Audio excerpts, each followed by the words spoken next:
Hello, Duane. Hello, Eva. We are here, Charles. Yeah, Duane. Yeah, another Christmas is around the corner, and there are Christmas carols all over the place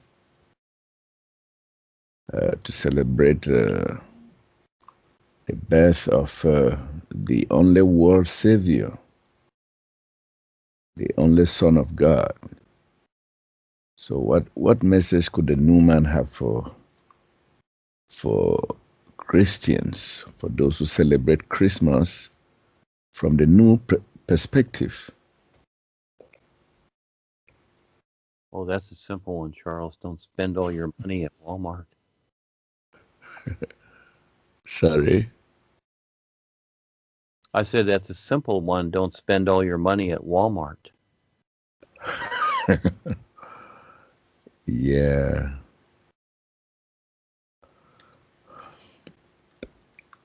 I read something on the internet. Someone was saying it's nonsensical for people to spend all their money and get into debt just because of one holiday.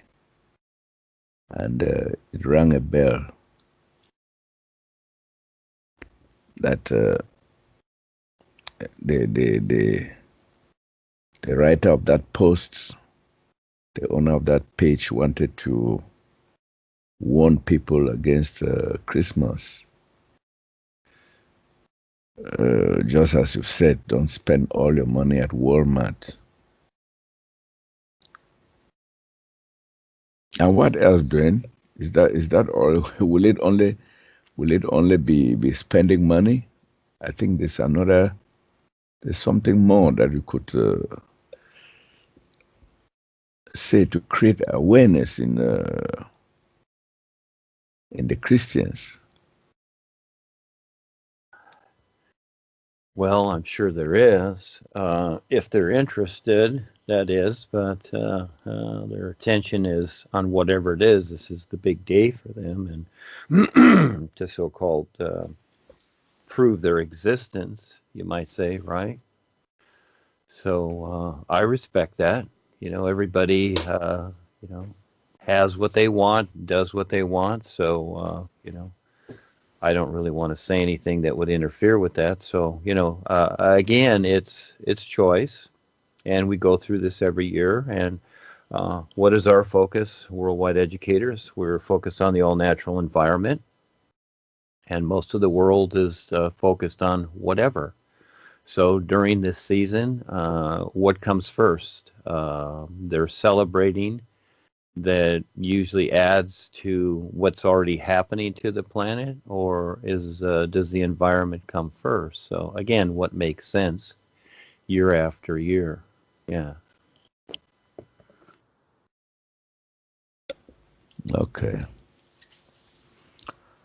Well, in some African news, our Congo new friends are furiously negotiating to have a venue for their stalled activities, and hopefully they will be successful.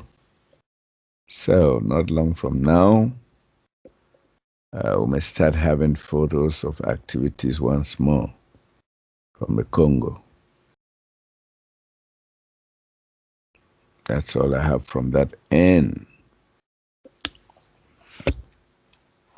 Okay, Dwayne, I realized that what I may call receptivity may be a problem with many who set out to let's say step up their awareness of what life is.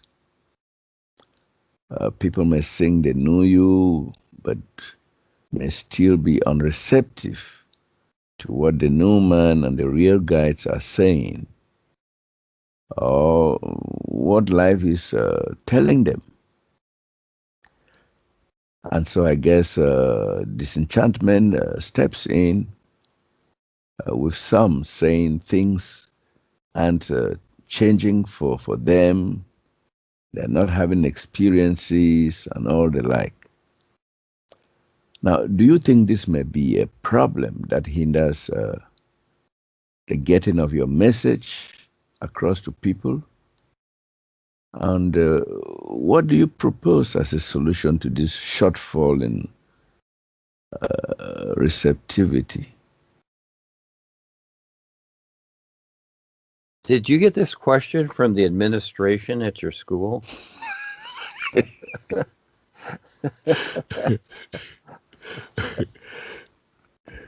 No, Duane, I just, just from my own observations. Well, I would imagine that you did get it from there, because it's like they're telling you, Charles, what the hell is going on here, Charles? The kids aren't doing their goddamn homework. What's going on? Fix it.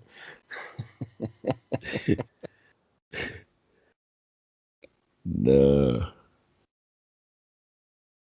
This problem may be affecting me too, Duane, I'm going to give you a little view here, Charles, okay? Yeah, It just came to me this morning. I have fun doing this. See, I just see what comes up. I just see it, and it's fun. And then I bring it into the literal side. And that is that I'll ask you a question. Have you ever built a house? Yeah. You have. Not myself. No, well, again, I'm asking you, have you ever built a house? Have you ever went through all the steps that it takes and built a house? Oh, no. No, you haven't. Okay, so I like how they do it in Africa and whatever the traditional, the twigs and the branches and the palm leaves and that. I would love to live in that. That would be great. But I live in Huntington Beach, California. I was a general contractor for 40 years. So I was very good at what I did. Built basically everything, except I didn't do Class A, which is high rises and all that. I really didn't want to get into the really gnarly building. But this is where people, in their own way, will use the house as an example, where they get a couple of pieces of wood and maybe one nail and nail them together and think, oh, gee, I'm going to build my house. You see, that's their idea. In other words, they just think that, oh, they can read a few of the books and do the new use and something's going to happen. It takes, to, if you're going to build a house, let's say in California here, to grade the land and first get all the permits and plans and everything done. That has to be done first. Just that, figuring out everything, the landscape, the geography, the position, the engineering, and then hooking up all the utilities, the water, gas, sewer, etc., electrical, then pouring the slab and doing all that, getting all the pieces. So you've got hundreds of thousands of pieces to build this house. This is just a house, okay? And when you've completed it, you feel pretty good. Now, multiply that, we'll just say times 1 trillion, okay? And compared to the whole of life, that's still a speck of dust. So again, I see what people are going through. They expect something. In other words, all of us have come through the comfort zone, babysitting, teachings and paths. And this is why most of the world is there, simply because these things are comfort zones. It's like it's all done for them. This is where, it seems like I'm picking on the love idea sometimes and the praying idea, which I'm really not. I'm trying to show people, trying to warn them where they're going to end up if they continue with this. And that is that it just doesn't do it. Again, the religious people, their idea is what? God is love, and let's love everything, and that'll fix everything. Well, it's not. Everything is getting worse. And it's not the love idea that's bad. It's people's attention to where they're thinking that they can do some prayers for a few moments or this or that or these ideas, and it's going to just, it's just going to fix everything. So they come into the new presentation, and they like what they see, they like what they hear, because it makes sense with what's going on in the world. and these other things realistically just aren't working, but yet people are still going to hang on to the ideas and that Jesus is their savior and everything, and that's fine. Hey, again, nothing is negated. So now I'm giving you a comparison, and from there, just like myself, I look at so many ways to be creative. This is what Ava and I do, to present this to the world, because more than building that house times a trillion pieces to figure out, anything from the isness of life is huge. So there you go. So you got a lot to figure out, and you decide if you're going to present it. And now you see why most people will not take on this challenge, because it's far too much. I just wrote a group, super Olympic, whatever, yesterday, and put that out there. That's a hint. I'm trying to give hints here that, hey, the whole of life is not what you can even consider. I don't even know what life is. All right. I know that sounds funny. Realistically, honestly, I don't know, because it's endless. Who can say what life is? Can the real guides say? No. All they can do is share their experience from what they've experienced so far, what it is to them, you see? And this is real with all of us, because we're all in life. It's getting beyond the little bubble world we're in and the little self bubble that we're in, this personal self, and seeing a much bigger picture. So this is the reality of it. This is the reality of where we're at. And again, people want to be self-convinced. They want to be self-contained. They want to go from one spot to another. They don't want to put much effort into it. It's going to take your whole life. I've adamantly, I don't pursue this or want things. That's not the idea. What I've learned is it's in the doing. It's in learning to see and do something that makes sense, that relates to this reality. It's not about wanting. This is where people are praying for things and expecting it to be done for them according to their personal self. That's fine. And those people, when they pass over, good luck. They won't know where they're at, because we've seen many people pass over. I have, and others. And they were even with us here. And they didn't pay attention. They didn't take the time to figure this out, to really focus on the is, to really sincerely see it. And the is already knows that. So how can it share itself with any individual that isn't sincere? They just think it's going to be something mechanical. Oh, you sing the new you, and oh, voila, I'm going to have experiences. Well, is that like anything? You just wish for a car and it's just going to drive up to your driveway. There's a whole lot to what we're doing here, and now you're entering the unknown, which you have no idea is, okay, no idea at all, and expecting what? Yes, so there's the challenge, Charles, for you and Marion. We made Ava and I made an image, because I see that Africa is very precious. And yeah, it's going to take a whole lot. It's going to take your life and possibly many lifetimes to figure out the smallest parts, the very smallest parts of anything, and not expect it, but learn to do something that proves that you're worthy of seeing what it is. So there you go. Yeah, when we talk of it's going to take many lifetimes, I'm frightened, which means one will be back here again. You don't have to be afraid, Charles. Be very afraid. No, the idea is that I've seen so many people, they learn certain things, they read some of the books, and they hang around for a while.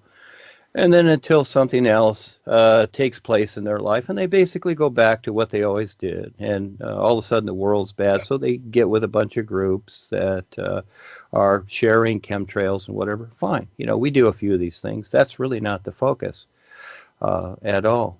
And so, yeah, it takes your whole life. This is my whole focus. There is nothing else. I'm very now. And there, I have no desires for anything except to do more. That's my only focus. I have no personal life. I have a body walking around. That's it.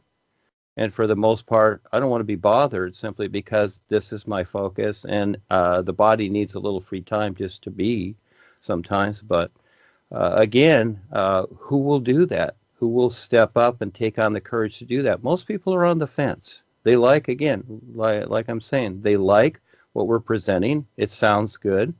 And they will have some experiences, and that will satisfy them for a few moments. Then all of a sudden, maybe they won't. Because, again, life, in a way, it's testing the individual to see how far they will go, to see if they will have the courage to go into the unknown. You know, it's just like a soldier that's went through boot camp. You know, he, in his mind, he can think he's the soldier, but he's not. Not until he has faced the unknown and is willing to continually go into the unknown and see what's there. Yeah. So in a way, yeah, it is scary. And people want a guarantee, and there are no guarantees. Each person has to prove themselves, and the protection comes according to how each person commits themselves to doing something that makes sense while they're here. Because realistically, when they pass over, guess what? They're only going to equal what equals here. All of a sudden, it's not going to be like some great Disneyland opening up and everybody's going to be welcoming you. Maybe that can be so for some people, but for the most part, a lot of people won't know where they're at. And this is why I gave many experiences like the Marjorie Klemp one, etc. And from the view here, seemed like she was the great spiritual person, you know, like the Dalai Lama and the Pope and all these things. But when she passed over, she was with the reptilians. Why would that be? Because for the most part, people do not see the real intent of individuals because we have free will. So yes, it takes a lot. And to be creative, I'm fine with it. I like being creative with all this. This is why I write everything that I do, to try to cover so many viewpoints so that others can utilize this and at least have something to do with it.